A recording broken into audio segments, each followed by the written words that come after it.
Hello, spooky friends. Today I'm going to be reviewing 28 Years Later. 28 Years Later takes place, as you could guess, 28 years later after the second movie. And for some reason, the infection is still rampant in this one area that is quarantined. So everybody that lives in this area is under like a quarantine, and people still live there that are not infected, and then they're still infected. But like only in this one place. And then this young boy that lives on an island that is like connected to the mainland where all of the infected are goes off on a little journey to the mainland with his mom and to see a doctor because there's a doctor, Voldemort, because his mom is sick.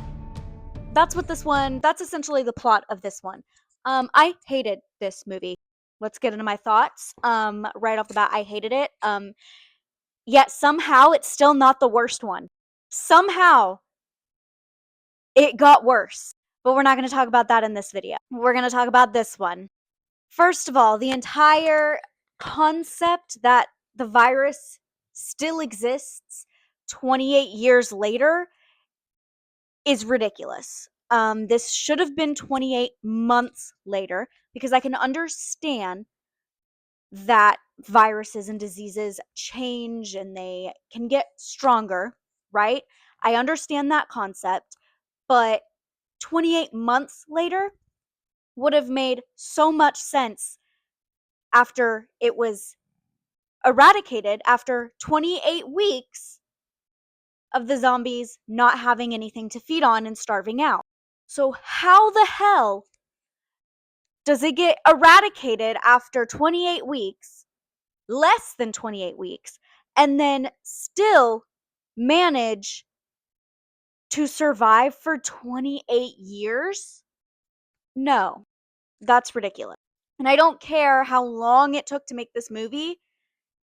It should have been 28 months later. That would have made so much more sense.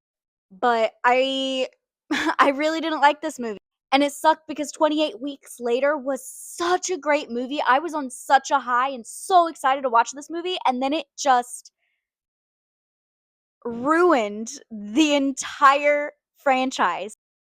All of the progress and hype and greatness that this franchise had started, it just ruined it. It went splat. Anyway, that's all for today. Let me know what you thought of 28 Years Later.